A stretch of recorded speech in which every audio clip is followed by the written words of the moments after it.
Hello everyone, welcome back to the Stubbornly Refused exercise series. Today I have exercise 5, first book, OCDrecovery.com, underneath the resource tab. Before I go any further, please subscribe, hit that like button down below. Please tell Phil that he is a loser and that we don't appreciate him. No, tell him he's the best. Without Phil, the business would not run. He's very behind the scenes, but Phil is the glue that sticks everything together, okay? Because without Phil, there would be no getting any emails answered in the way that he does it. So we thank Phil. I don't think he gets enough recognition from that, and I do thank Phil a lot. So if you haven't watched the other 4 videos, I recommend going through them, balance them. Don't watch 12 in a row. Do not watch 12 in a row.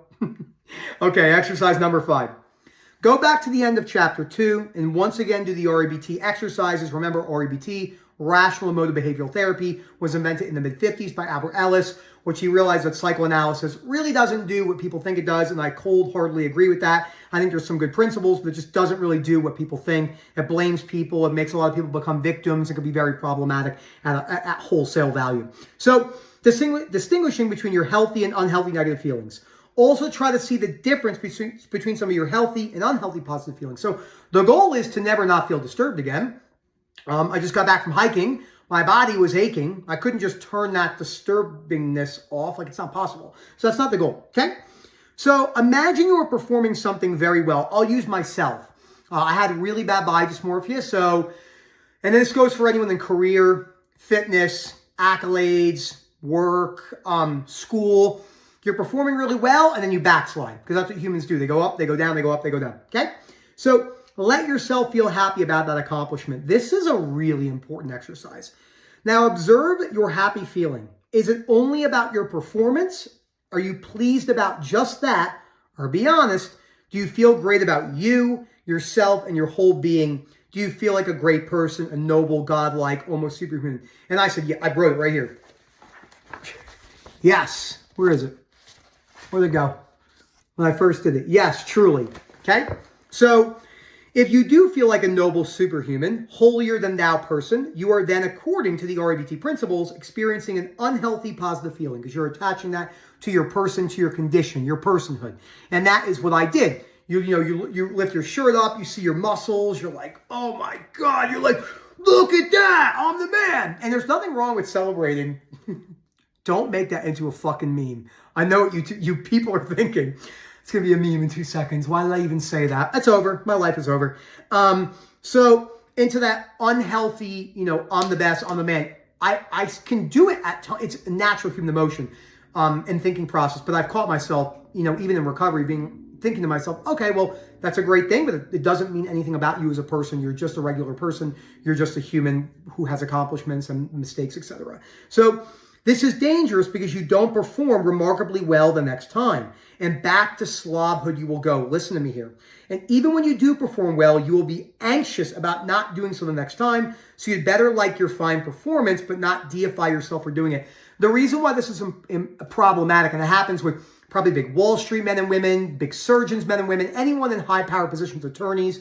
Maybe you're an attorney, a trial lawyer, and you nailed a case over a 2-year case, and it was $5.5 million for your firm. And then the next one, you lost it, and you didn't really make as much money as you'd like, and then you really crash and burn. I'm using a very high example, right? Not every trial lawyer makes $5.5 million in a case, but we do see trial lawyers that make a lot of money. And it's easy to do this without knowing it because it's what we do. It's why people in sports, when they lose a baseball game or a football game, yes, with the feet, not this football, I'm learning, they smash their bat in baseball, they'll like scream, in football, they like stub their toe and they're like, ah! It's why Americans love to make fun of football players, soccer players, is because they're kind of wimps. No, they're not. So football's probably hard as shit. Running down a field for 90 minutes, I'd be like, oh, God, can someone help me? My hamstring is tight. But it's so easy to win a game and then you lose another game. I cannot remember her name now. She was awesome.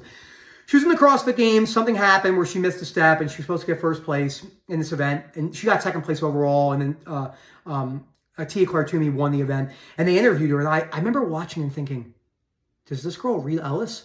They said, oh my God, I can't believe you made that mistake. It lost you the lead. And she said something along the lines of, it's okay, mistakes happen. It is what it is.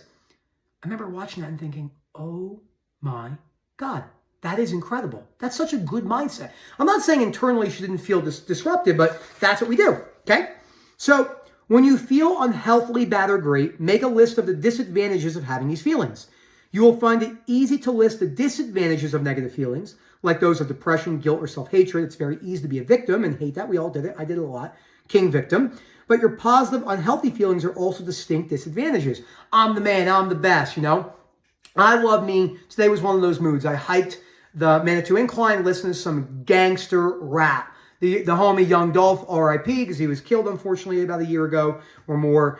But, you know, when I watch his music videos, one of them is 100 Shots, one of them is Believe Me, one of them is Major, which I love them. You could just tell, right, when people are like, we feel really good about us, which is understandable. You have someone that came from a really bad situation, now a multimillionaire rapper, whatever you think about the person, just using this as an example. It's very easy without knowing about this to attach that to you, to your personhood, to your godlike noble self. I did it my whole life, especially with my physique when I would get really, really lean. I'd look in the mirror and I would truly think I was better than other people.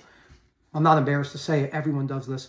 You know how many people I know at the gym, at my bodybuilding gym, who think they're better than other people? And in my mind, I think sad, because I was the same way. So, thus, when you feel like a great superior person, here is a list of disadvantages. Unrealistically assuming you will always perform well, which is not true. Things go up and down.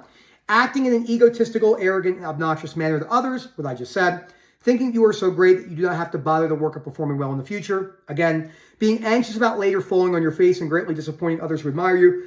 Excuse me, that's a big one, right? I have to do well. I have to make as much money. I did this with income.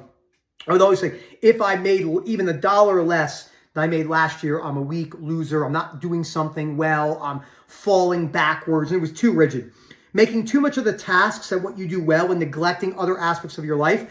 This is literally highlighted in blue because this is what people do in fitness. Exercise is not a job for 99% of people. There's basically like 10 bodybuilders on the planet that make money. So, and same thing, I was watching the new Dallas Cowboys cheerleader thing on Netflix, 7 episodes. I'm like 4 in. A lot of them are nurses or one of them is an orthodontist and they don't make a lot of money doing that. So they're not being paid to do that. A lot of these things, there's nothing wrong with doing those things. But you know how many people that they make their whole day around exercise? That is a very bad way, in my opinion, to live your life. You're missing out. You have very low frustration tolerance. I'm talking about myself. Like, this is what I did. So becoming so absorbed in your own ego that you lose your feelings for and misunderstanding of others and ruin your human relationships, very common. And strive so hard to continue to perform well that you put yourself under great stress and possibly interfere with your mental and physical health. That's a very big thing that I've done, where I would just, if my eyes were open, I was working. I still work very much like that at times, but I'm better at taking time for myself. Me and my wife were about to have, it's earlier, I got back from my hike. I went hiking really early, and it's like, I think it's like 9:45, it's right o'clock, 9:57, and we're going to go have a date day after this, which will be really cool, because we don't do that a whole lot, because I would work all Saturday and do things, and I still have to work on Saturdays. I have admin stuff I have to do, but it's not as rigid as before.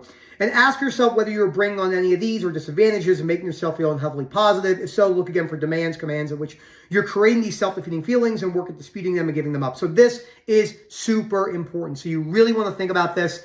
And these exercises are really important. So remember, the key takeaway from this exercise is when you feel really good about an accomplishment, be wary about attaching that to your personhood. I did this on everything. I did it with my physique. I did it with income. I did it with success. If I bought a new car, if I came from a background. It's really funny that we do, like, people that come from good backgrounds, that are fortunate enough to come from family members that have more income. There's a lot of kids out there that think that they did something. I did this. It's easy to do when you don't know any better, right? And I see kids and they're like, oh, look at this and look at that. I'm like, yeah, but your parents are worth $40 million and you didn't do shit, okay? You didn't do anything. You actually play Call of Duty and smoke vape in your room 4 days a week.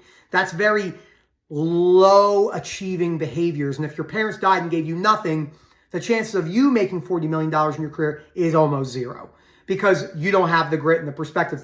It's important to highlight that. Not they can't change, but you know, people do this as a society. We like have situations that don't even involve us, that we didn't even work for, and then we go, I'm the man, I'm the best. Again, I did this. I grew up in a nice area of New Jersey. A lot of my friends came from money. And we all did this. We thought we were the shit, men and women.